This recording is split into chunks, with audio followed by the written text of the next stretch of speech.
Hello dear students, welcome to Kataria pharmacy. So students, कैसे हैं आप सब? आई होप सभी ठीक होंगे।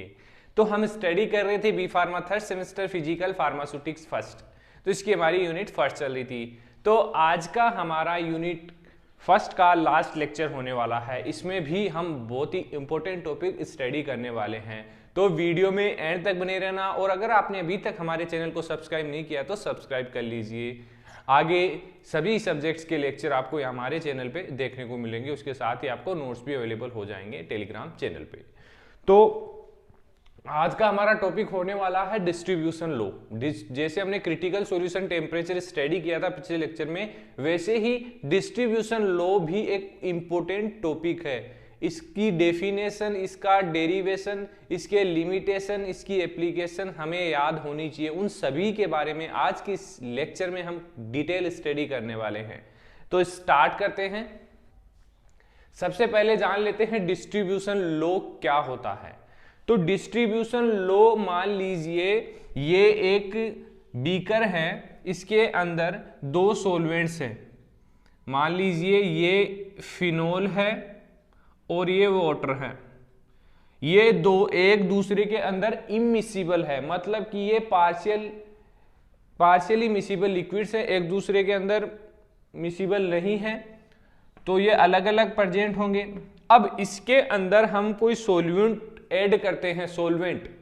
तो वो सॉल्वेंट क्या करेगा, इन दोनों ही सॉल्यूट्स के अंदर जो सॉल्वेंट्स हैं इनके अंदर इक्वली डिस्ट्रीब्यूट होगा। मान लीजिए 2 मॉलिक्यूल्स यहां हैं, यहां हमने डाले तो 2 मॉलिक्यूल धीरे धीरे इसमें आ जाएंगे।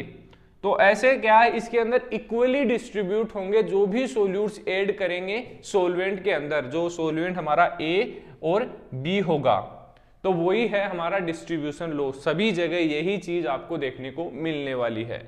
तो देखिए, इसकी डेफिनेशन देख लेते हैं। सबसे पहले थोड़ी बड़ी है लेकिन समझ में आ जाएगी आपको। When a solute is taken up with two liquids, एक सोल्यूट हम लेंगे विथ टू लिक्विड्स, जो A और B होंगे, दो सॉल्वेंट्स होंगे, उसके अंदर लेंगे। In both of which the solute is soluble. अब जो सॉल्वेंट हम ले रहे हैं वो दोनों के अंदर सोल्यूबल होगा, जबकि जो सॉल्वेंट्स हमारे हैं वो एक दूसरे के अंदर सोल्यूबल नहीं है, वो इमिसिबल है। इसीलिए तो हमारा सोल्यूट दोनों के अंदर इक्वली डिस्ट्रीब्यूट हो रहा है। Solute is soluble, the solute distribute itself between the two liquid in such A way that the ratio of its concentration, वो अकॉर्डिंग टू कंसंट्रेशन, वो उनका जो डिस्ट्रीब्यूशन होगा वो इक्वल होगा दोनों ही सॉल्वेंट्स के अंदर। तो आप इस डेफिनेशन को अपने अकॉर्डिंग भी लिख सकते हैं कि हम एक सोल्यूट लेंगे इन टू लिक्विड सॉल्वेंट्स के अंदर, तो जो सोल्यूट्स है उसका इक्वली डिस्ट्रीब्यूशन होगा दोनों ही सॉल्वेंट के अंदर, solvent A and solvent B के अंदर। तो अपने अकॉर्डिंग भी आप इसको लिख सकते हैं। In two liquid phases is constant, जो भी रेशियो उसका होगा वो कांस्टेंट होगा at the given temperature provide by the molecular state of the distributed solute. Temperature तो होगा ही उस कंडीशन में जब वो एक दूसरे के अंदर डिस्ट्रीब्यूट होगा। Solute in same in both phases. अब एक बार और देख लेते हैं। When A solute is taken up with to liquid के अंदर मिक्स करेंगे, in both of which the solute is soluble. अब इमिसिबल लिक्विड होता है, जो सोल्वेंट्स होंगे वो हमारे इमिसिबल होंगे। इमिसिबल का मतलब वो एक दूसरे के अंदर मिसिबल नहीं होंगे, अलग अलग फेज उनकी प्रेजेंट होगी, जैसा कि मैंने आपको यहाँ पर बताया है। अब बात कर लेते हैं इसके डेरिवेशन की। तो डेरिवेशन बहुत ही इंपॉर्टेंट है। मैंने नोट्स में बहुत ही डिटेल में लिखा है, यहाँ पे थोड़ा लिखने का वो हो जाता है, इसलिए मैंने सिर्फ डेरिवेशन बताया है। इसकी थ्योरी यहाँ पर मैं नहीं लिख रहा हूँ, वो आपको नोट्स में मिल जाएगी। तो इसमें क्या करेंगे, जैसे कि हमने एक सॉल्वेंट ऐड किया तो उसकी कंसंट्रेशन किसके अंदर, जो सॉल्वेंट ए है उसके अंदर उसकी कंसंट्रेशन, और सॉल्वेंट बी है उसके अंदर उसकी कंसंट्रेशन कितनी है वो यहां पर आपको लिखनी है। उसके बाद केडी, मतलब ये डिस्ट्रीब्यूशन कोफिशिएंट है। केडी को क्या बोलेंगे हम, डिस्ट्रीब्यूशन कोफिशिएंट। तो ये हमारी फर्स्ट इक्वेशन हो गई। अब इसमें जैसे देखिए C1 और C2 मतलब कंसंट्रेशन ऑफ A और concentration of B equal to KD, तो ये इक्वेशन 2 हो गई हमारी, जो फर्स्ट इक्वेशन से ही बन गई है। इसको यहाँ पर ऐसे लिख दिया, इसमें C denotes concentration of A and C2 denote concentration of B, ये सब कुछ आपको लिखना है। थ्योरी आएगी, वो थ्योरी भी आपको लिखनी है, लेकिन मैं यहाँ पर आपको थ्योरी लिख के नहीं बता रहा हूँ, इससे लेक्चर काफी लंबा हो जाएगा, इसलिए मैं सिर्फ आपको समझा रहा हूँ। In equation 1 and 2 constant is called as distribution coefficient, ये जो कांस्टेंट है इसको हम बोलेंगे डिस्ट्रीब्यूशन कोफिशिएंट या पार्टीशियन कोफिशिएंट भी इसको हम बोल सकते हैं।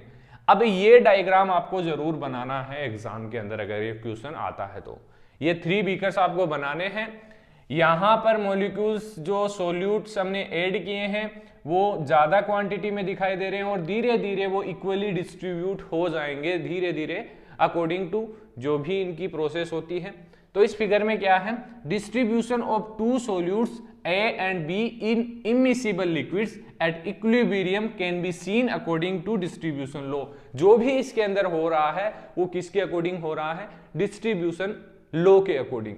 तो ये जब इक्वली डिस्ट्रीब्यूट होंगे तो ये एक दूसरे के जो इनकी रेट ऑफ माइग्रेशन है, कंसंट्रेशन है, वो सब कुछ इनके मतलब प्रोपोर्शनल्स होगी, डायरेक्टली प्रोपोर्शनल होगी, मतलब कि रेट ऑफ माइग्रेशन बढ़ेगा तो कंसंट्रेशन भी बढ़ेगी। तो ये सब कुछ यहाँ पे हमने दिखाया है। तो R1 है ये rate of migration of solute A हो गई और ये सेकंड की हो गई। तो rate of migration is directly proportional to C1 concentration of 1, क्योंकि ये 1 का ले रहे हैं हम, तो इसको यहाँ पर हमने ओपन कर लिया K2 और C1, K2 यहाँ पर कांस्टेंट हो गया। ऐसे ही सेम हम जो सेकंड सॉल्यूएंट है हमारा R2 directly proportional to C2, R2 equals to K2 C2। तो अब इन दोनों को इक्विलिब्रियम करेंगे, हमें हमारी इक्वेशन लाना है। इक्वेशन लाना जरूरी है क्योंकि तभी हमारा डेरिवेशन सफल होगा, सही होगा, करेक्ट होगा। तो दोनों की वैल्यू हम यहां से यहां पर पुटअप कर देंगे। तो K1 equals to C1 equals to K2 into C2। तो इसको हमने यहां पर ड्रॉ कर लिया C1 upon C2 equals to K2 upon K1 और ये हमारा कांस्टेंट हो गया। तो ये जो मेन इक्वेशन है ये है हमारी डिस्ट्रीब्यूशन इक्वेशन या डिस्ट्रीब्यूशन लॉ इक्वेशन। तो आई होप ये आपको समझ में आई होगी। अब देख लेते हैं हम limitation and application of distribution law. तो बात कर लेते हैं लिमिटेशंस की। तो कुछ लिमिटेशंस मैंने यहाँ पर ड्रॉ किए हैं, लिखे हैं, ज़्यादा कुछ नहीं देखेंगे हम, नॉर्मल ही लिमिटेशन देखेंगे, देन एप्लीकेशन इसके हम देखेंगे। तो फर्स्ट है डाइल्यूट सोलवेंट। तो जो डाइल्यूट सोलवेंट होता है उसके अंदर क्या होता है, the concentration of solute must be low in the solvent. तो जो कंसंट्रेशन होगी वो लो होती है सोलवेंट के अंदर, ये एक लिमिटेशन है डिस्ट्रीब्यूशन लॉ का। सेकंड है कांस्टेंट टेम्परेचर इसके अंदर होता है। तो बेसिकली जो कांस्टेंट टेम्परेचर होता है, तो जो सोल्यूबिलिटी होती है वो बेसिकली टेम्परेचर पे डिपेंड करती है। तो सोल्यूबिलिटी हम इंक्रीज या डिक्रीज नहीं कर सकते क्योंकि टेम्परेचर कांस्टेंट है, तो ये भी इसका लिमिटेशन है। सेम मोलिकुलर स्टेट, जो भी सॉल्वेंट्स प्रेजेंट है उनकी जो मोलिकुलर स्टेट है वो सेम होगी, मोलिकुलर स्ट्रक्चर भी सेम होगी, इसलिए वो एक दूसरे के अंदर मिक्स नहीं कर पाते हैं। तो ये भी एक इसकी लिमिटेशंस है। बात कर लेते हैं एप्लीकेशंस की। तो एप्लीकेशंस में देखिए फर्स्ट है सॉल्वेंट एक्सट्रैक्शन। सॉल्वेंट्स को एक्सट्रैक्ट करने के लिए डिस्ट्रीब्यूशन लॉ का यूज किया जाता है इंडस्ट्रीज के अंदर। पार्टीशियन क्रोमेटोग्राफी, पार्टीशियन क्रोमेटोग्राफी आपने B pharma first semester pharmaceutical analysis में देखा होगा कि डिफरेंट कलर को अपने कलर के अकॉर्डिंग डिवाइड किया जाता है पार्टीशियन क्रोमेटोग्राफी के अंदर। तो इसके अंदर भी डिस्ट्रीब्यूशन लॉ का यूज किया जाता है। बाकी confirmatory test for bromide and iodide, bromide and iodide को कंफर्म करने के लिए भी डिस्ट्रीब्यूशन लॉ का यूज किया जाता है। फोर्थ है डिटर्मिनेशन ऑफ सोल्युबिलिटी, सोल्युबिलिटी को डिटरमाइन करने के लिए भी डिस्ट्रीब्यूशन लॉ का यूज किया जाता है। तो आई होप जो यूनिट फर्स्ट थी फिजिकल फार्मास्यूटिक्स फर्स्ट की वो आपको कंप्लीट हो चुकी होगी। अगर अभी तक आपने सभी लेक्चर्स नहीं अटेंड किए हैं तो वीडियो के डिस्क्रिप्शन में जाइए, प्लेलिस्ट मिल जाएगी सब्जेक्ट की, या फिर चैनल पे जाइए, प्लेलिस्ट ऊपर ही ऊपर आपको प्लेलिस्ट मिलेगी फिजिकल फार्मास्यूटिक्स की। तो वहां जाके ये कंप्लीट 12 लेक्चर आप देखेंगे तो ये फर्स्ट यूनिट आपको कवर हो जाएगी। आगे हम स्टार्ट करने वाले हैं यूनिट सेकंड, और नोट्स भी अवेलेबल हो जाएंगे आपको। टेलीग्राम ग्रुप ज्वाइन कर लीजिए, वहाँ अफोर्डेबल प्राइस में आपको नोट्स मिलेंगे। और कोई भी डाउट हो तो आप कमेंट करके बता सकते हैं या फिर टेलीग्राम से हमें मैसेज कर सकते हैं। तो बने रहिए हमारे साथ, मिलते हैं नेक्स्ट वीडियो में। धन्यवाद।